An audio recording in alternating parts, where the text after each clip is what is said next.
Ladies and gentlemen, welcome back to Broken Oars Indoors, and today we are continuing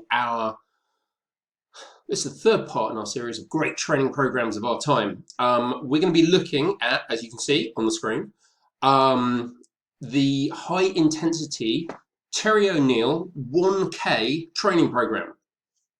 So the first one of these videos, which I'll link below, was all about Terry O'Neill's and Alex Skelton's indoor rowing training guide. And I suppose the beating heart of that document, it's a very big document. I think it's about 77, probably longer, pages on how to train for indoor rowing and arguably how to train for rowing. But this, a lot of what has been found in this 1K training program can be found in other places, but essentially it's this: 8 weeks of super maximal bursts down here, 5K pace intervals, 2K pace intervals, and 2K plus pace intervals. It is a genuine high intensity training program, 4 sessions a week, that goes on for 8 weeks. I've added a couple of extra weeks in there and we'll discuss that later, but we're just going to go through the basis of this and I suppose a little bit more about where this has come from and where you can find more information on this. Now, again, all these documents will be available in the description beneath the video. Now, this actual training plan, however, this is the fast track fitness. This again was an interactive program. You could put in your details and it would spit out a training program, and this was the top end of the training program.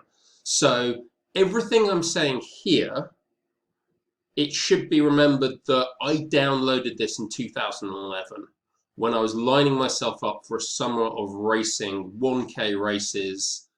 And I think that winter I just pulled 611 as a 2K score. So this is about as fierce as a high intensity program gets. There are, everything here is level 5. You should be ready to back down to level 2 or level 3, but we'll go into that. Everything I say here should be taken with the caveat, this is a high intensity training program though, meant for people who are already very fit and want to sharpen for short, intense races. Now, where can we find this? So we've got 2 documents that you can still find on the internet that detail the origins of this, which is the Olympic rowing training program, and this one here, which is Wintech's Master's Guide to Rowing. Now, there is a strong suggestion you can use this training program as a master's athlete because it's based towards the 1K race.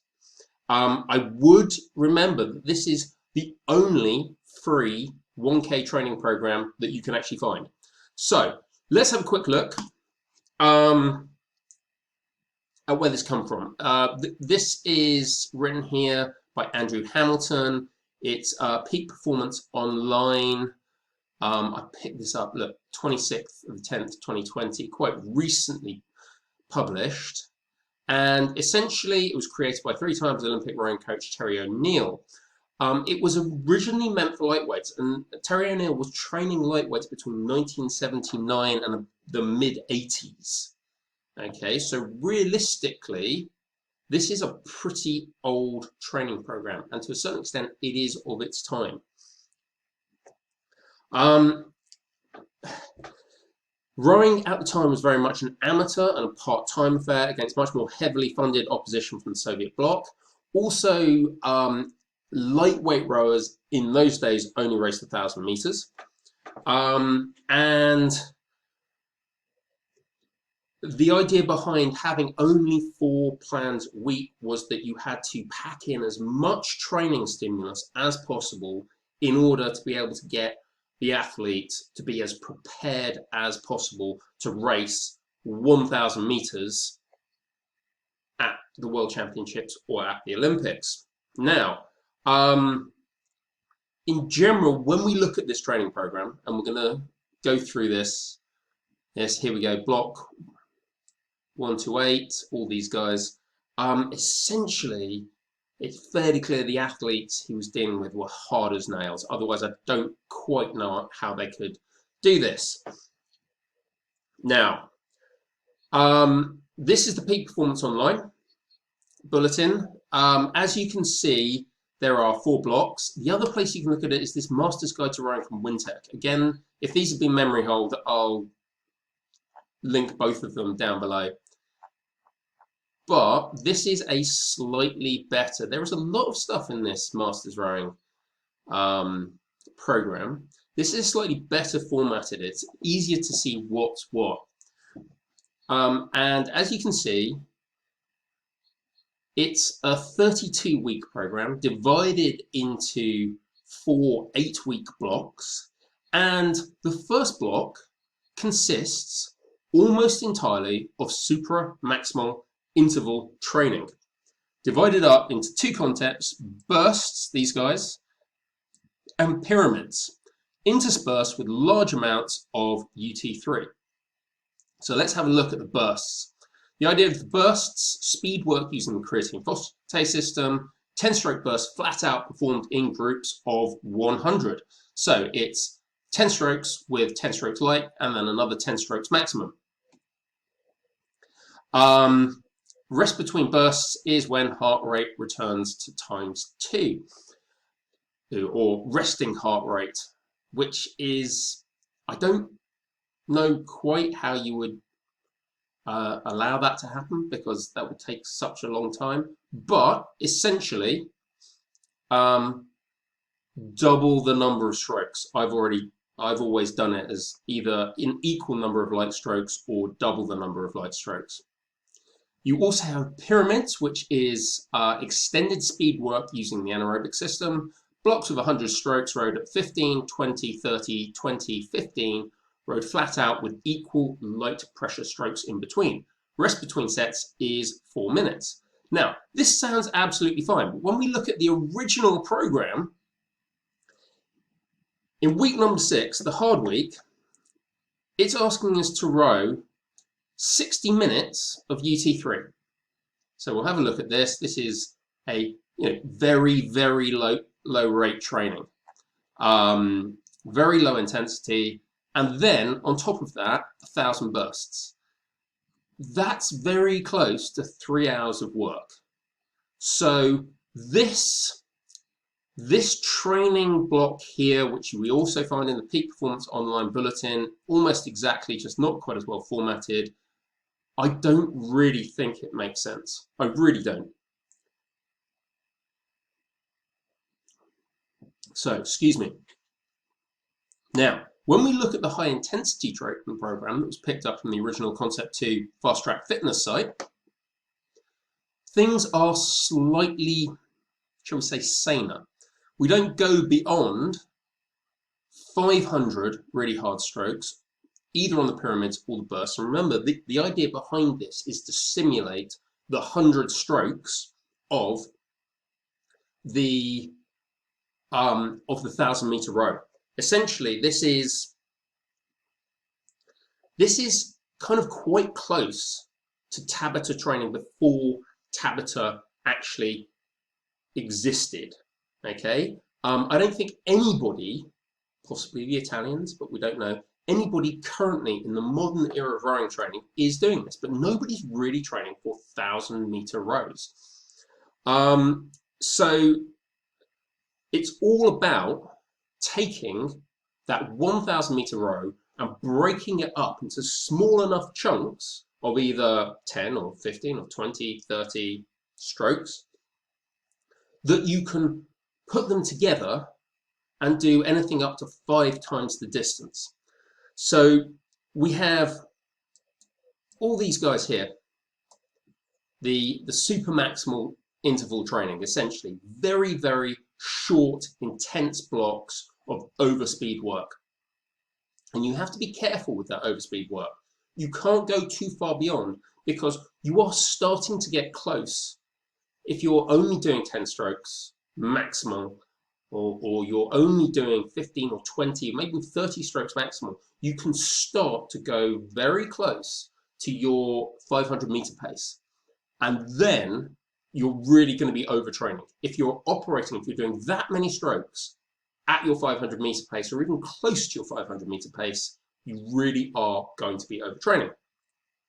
So there is also then, in each week, there is mid-distance intervals for building cardiac output. Essentially, these are done above kind of your lactate threshold, essentially. This is at the very kind of top end. These are your 5K pace intervals. And we also have progressively shorter and harder intervals at the transition, which is 2K pace, and at the anaerobic level, which is 2K and 2K plus pace. Excuse me a second.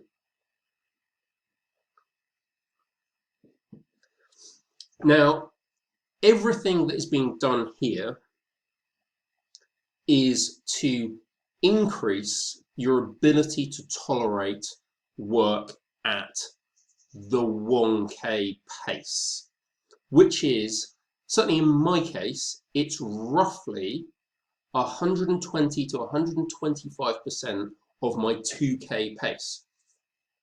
So what we're doing is we're accepting the reality that you are going to be in a highly anaerobic zone of work right from the very beginning. We're training for that. We're maximizing our tolerance for that, both with the super maximal work and the anaerobic work here. And then we're using these longer distance intervals to train our cardiac output to try and push as much oxygen to the muscles working in this anaerobic zone to support them as best as we can. But essentially, what we're doing is we're supporting an unsustainable effort, more unsustainable and more rapidly approaching physical collapse than you get even with a 2K effort. You know, in my case, I'd be looking at racing for less than 3 minutes in a 1K race on an ergo. Now,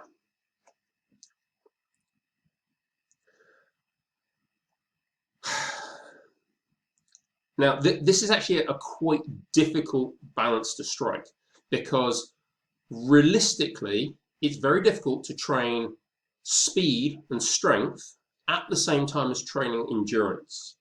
I think, based on experience, I think this just about manages it. What it won't do is support fitness at longer distances. So very much, this is something that you want to do temporarily in the build-up to shorter, harder race pieces. It might be something that you just throw in halfway through your season as an indoor rower. It's something that I would recommend to fit, strong athletes who are going to be taking on a lot of 1K racing. It's a great pot hunt training plan. So, some caveats, and it's important that we look at these caveats. The bursts and the pyramid system, whenever you read them, they're quite poorly explained. So as I said, they always come with this prescription of 200 bursts, which is basically 20 times 10 strokes. And with a big break between, you do 2 lots of 10 times 10 strokes. With the pyramids, that's 2 lots of a pyramid of 15, 20, 30, 20, and 15 strokes. But they always come with this prescription for a lot of what Terry O'Neill calls UT3. This might be what we call proper UT2, but it's very, very light, very, very low intensity work. But again, as I said, these original training programs, which I think literally have been cut and pasted from the 1980s, mean that you can do some absolutely ridiculous volumes in a week if you're going to be following this. Here, the high intensity training program that I've got a copy of doesn't have those levels of volume. So, but still, 20 minutes of UT3 as a warm-up and then 500 pyramids, that's going to take you about an hour and 15 minutes because each pyramid will take roughly 7 minutes of work and a 4-minute rest. So this is really a very, very big ask. So this is what I would call sneaky volume. So even though we're talking about 4 sessions a week, very high intensity, the fact is that there are going to be an awful lot of associated long, slow distance meters with this. And I'm going to demonstrate this if we have a look at the WingTech program. So in block 2, the recommendation for all the anaerobic threshold training programs, 20-minute warm-up and 20-minute cool-down. Block 3, where we start looking at the transition and I think also the anaerobic training programs, you have 30 minutes warm-up and 20 minutes cool-down. Now, so whatever you think these training programs are going to take, you need to add close to another hour on top of that if you're going to do them the way you've been told to do them. So again, this is what I call sneaky distance or sneaky volume. It's a way that coaches have of putting more volume into a training program, even though they're telling you, oh, this is a short, sharp shock. This is just interval training. Now, the next warning that I'm going to give you is this idea that both bursts and pyramids should be done flat out. I've mentioned this before, but I'm going to mention it again. You actually need to be very, very disciplined in how fast you do these. Unlike Tabata training, which recommends flat out to the point of failure, you shouldn't be doing these flat out to the point of failure.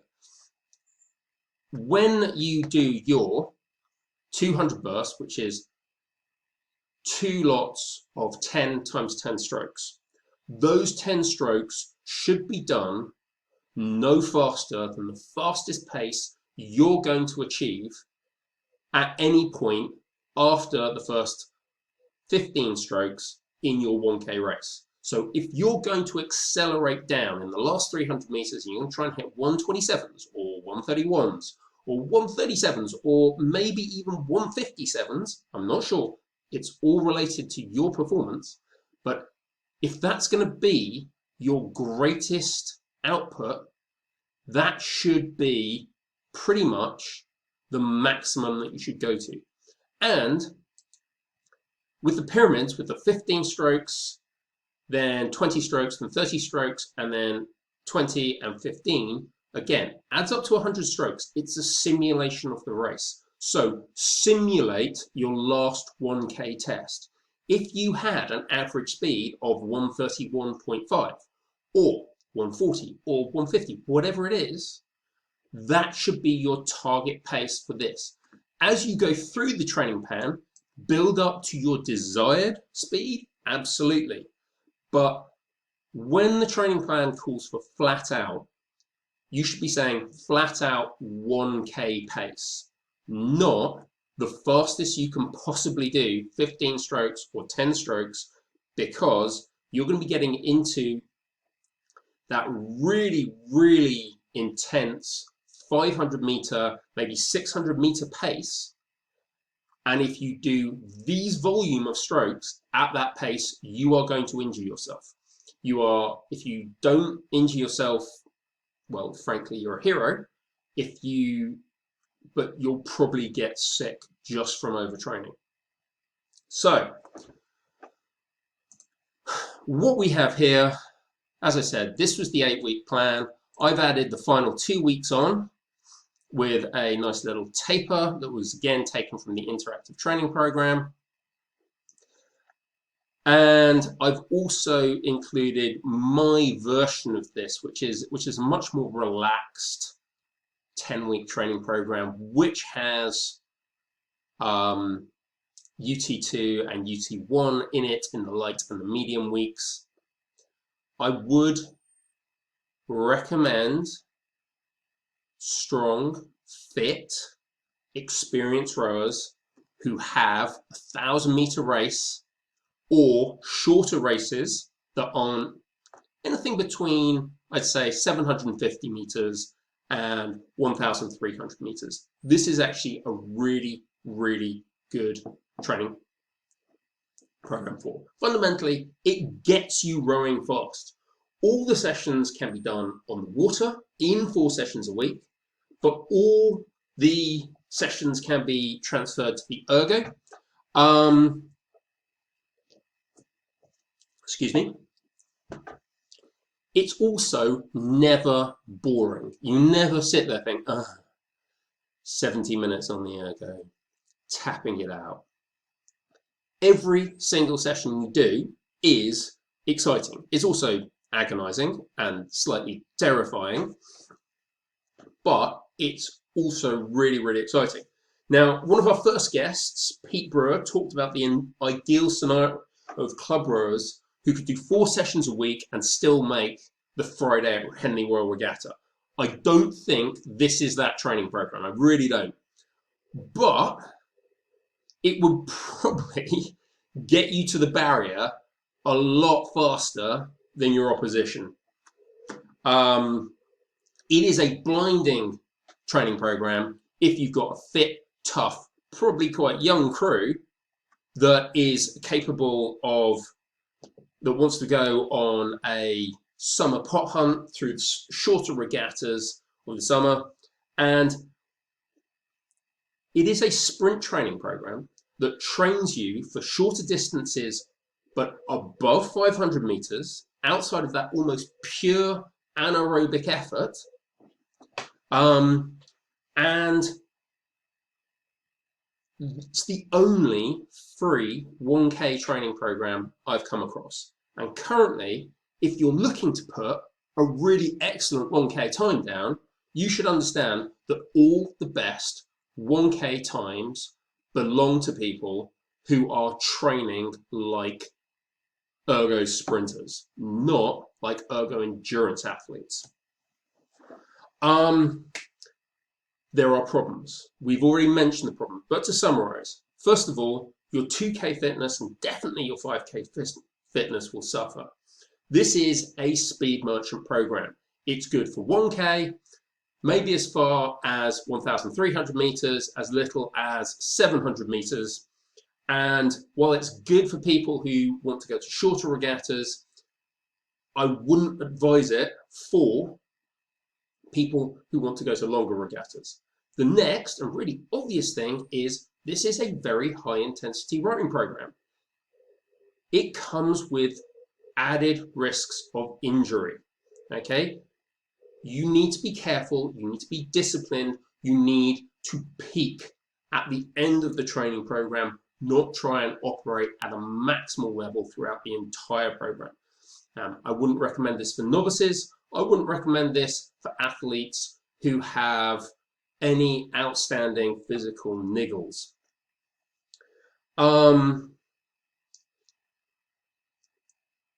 And finally, I would bear in mind that every time I've read up on this, the explanations always seem a little bit confused. There are times when I don't think that this was the most well finished and well finalized training program, and it may have been an idealized program that was never actually fully put into practice. There are times when, yeah, treat it with caution. Okay, that's what I'm saying. However, if you want a 1K training program, this is pretty much it. So thank you very much for watching. This has been the High Intensity Terry O'Neill 1K training program. Goodbye.